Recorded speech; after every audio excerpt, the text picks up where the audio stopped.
Unapataje wazo la biashara? Wewe unapataje wazo la biashara? Leo tunaenda kuangalia jinsi gani unaweza ukapata wazo la biashara kwa njia rahisi.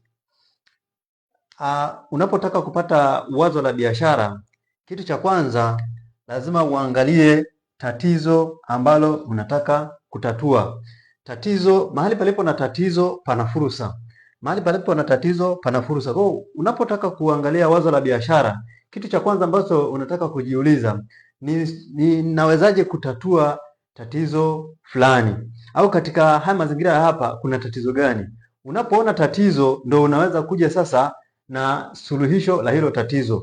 Unapotatua hilo tatizo, maana yake hiyo tunasema umeona fursa. Unapoona fursa, maana yake unakuja na majibu ya hilo tatizo ambalo unaweza kulitatua.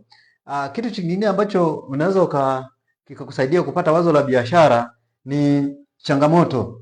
Mahali palipo na changamoto, maana yake panahitaji utatuzi. Unapotatua ile changamoto, maana yake wewe umeona fursa ya biashara. Hilo linakuwa ni wazo lako la biashara au hitaji la soko.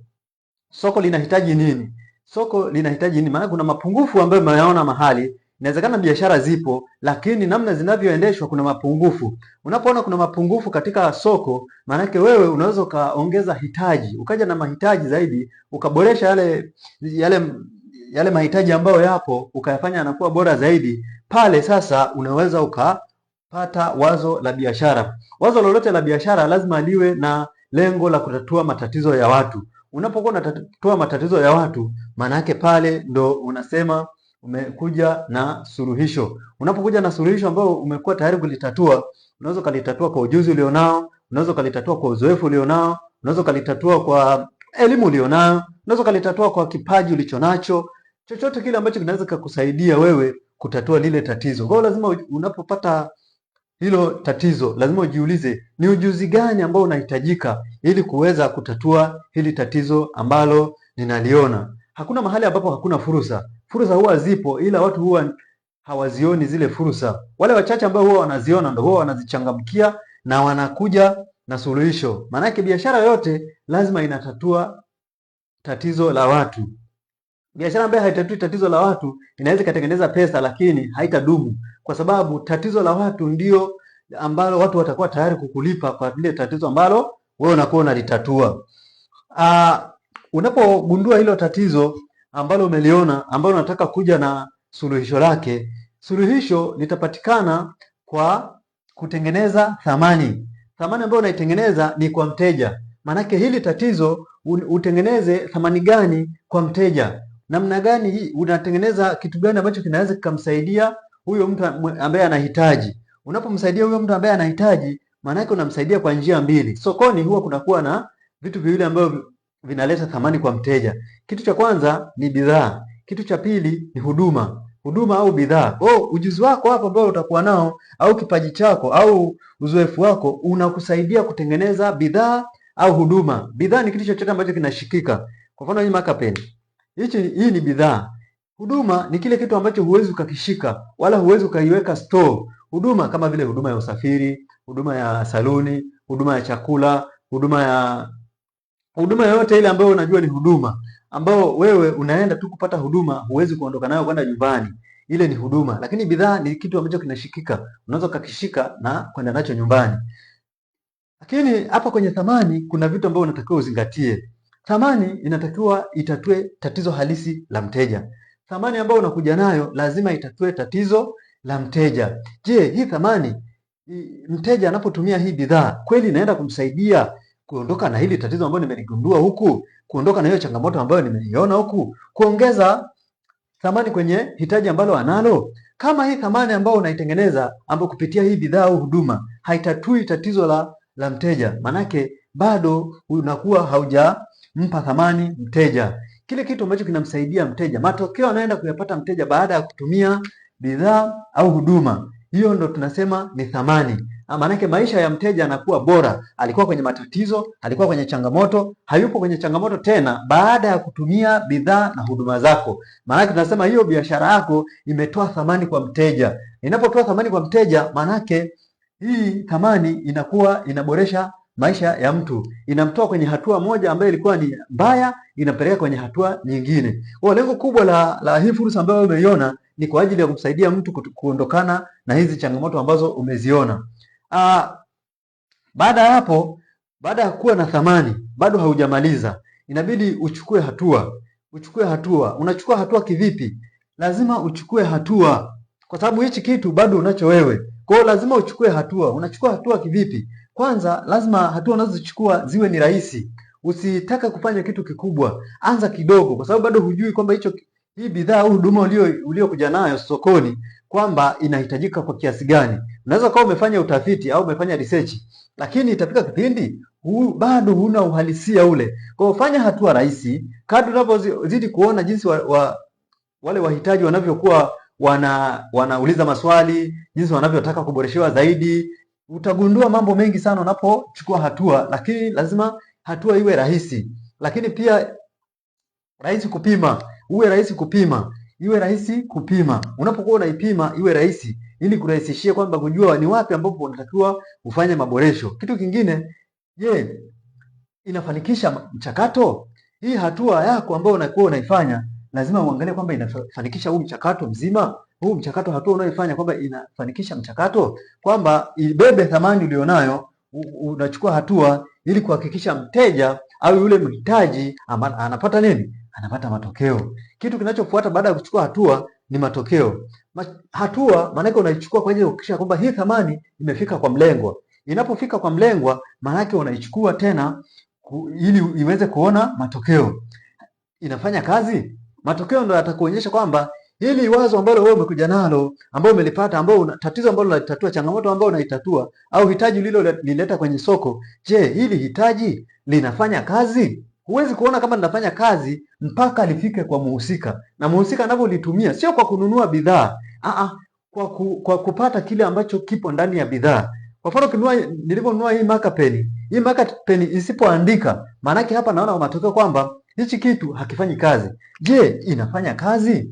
Hii thamani yangu ambayo bidhaa yangu au huduma yangu inafanya kazi? Inamuondolea mteja tatizo ambalo nimeliona huku? Inamuondolea mteja changamoto? Inamuondolea mteja hitaji?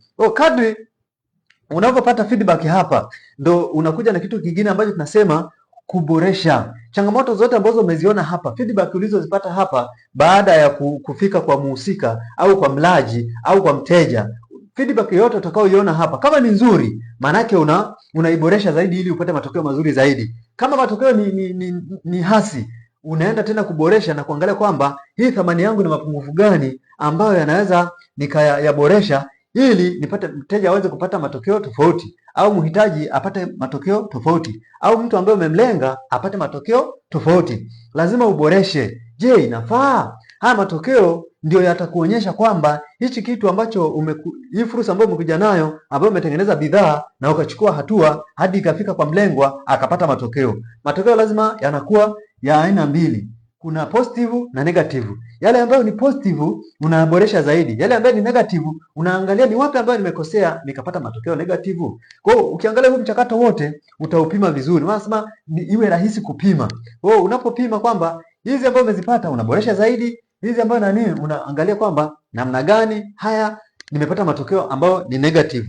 Unapofanya vile, unapoboresha, maana yake tunarudi, unaboresha nini? Unaboresha fursa yako, unaboresha wazo lako. Unapoboresha wazo lako, hapa tena baada ya kumaliza huu mchakato, hauji tena na fursa mpya, bali hii fursa ambayo unayo unaangalia jinsi ya kuiboresha, kwa sababu mchakato umeenda mpaka umefika kwa muhusika. Kwa hiyo tunarudi tena ili kuanza mchakato tena upya, kuboresha ili thamani iwe kubwa zaidi kwa mteja. Thamani inapokuwa kubwa zaidi kwa mteja, maana yake inampa mteja kile ambacho anatarajia. Mtu anapolipa pesa, kuna matokeo ambayo anayataka. Hahitaji bidhaa, anahitaji matokeo yale ambayo yamebebwa na bidhaa. Na wewe umemwambia kwamba ukitumia hichi utaandika vizuri, lakini kama akitumia asipoandika vizuri, atauliza mbona mimi sijapata kile ambacho nimekusudia? Kwa sababu lengo la kununua marker pen sio tu kuwa na marker pen, ni marker pen inayofanya kazi. Je, inafanya kazi? Kama inafanya kazi, maana yake inabidi uboreshe zaidi au uzalishe tena zaidi. Ni bora uanze kidogo ili uone wapi unakosea. Itakuwa ni rahisi na hutapata hasara kubwa, kwa sababu utakuwa unabadilika kwa kadri soko linavyobadilika. Soko ni kitu gani? Kuna maneno mawili usiyachanganye. Kuna soko na kuna sokoni. Sokoni ni mahali ambapo mahitaji yanapatikana. Pale kuna mahitaji na kuna wauzaji.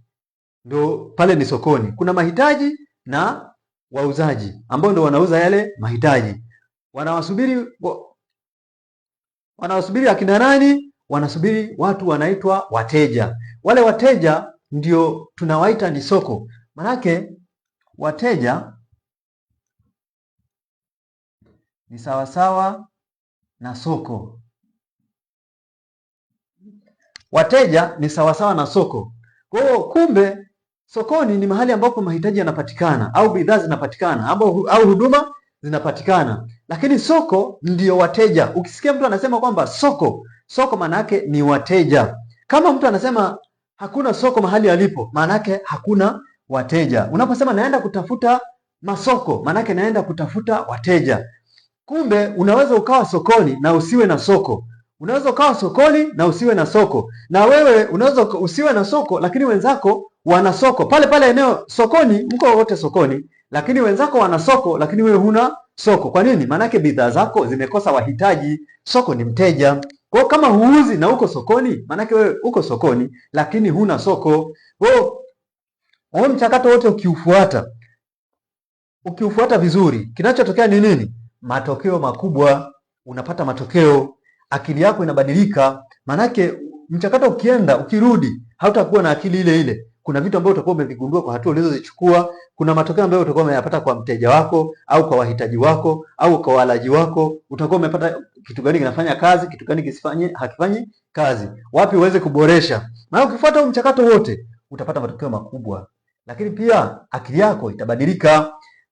Usipofanya, manake hakuna matokeo, fursa inaishia.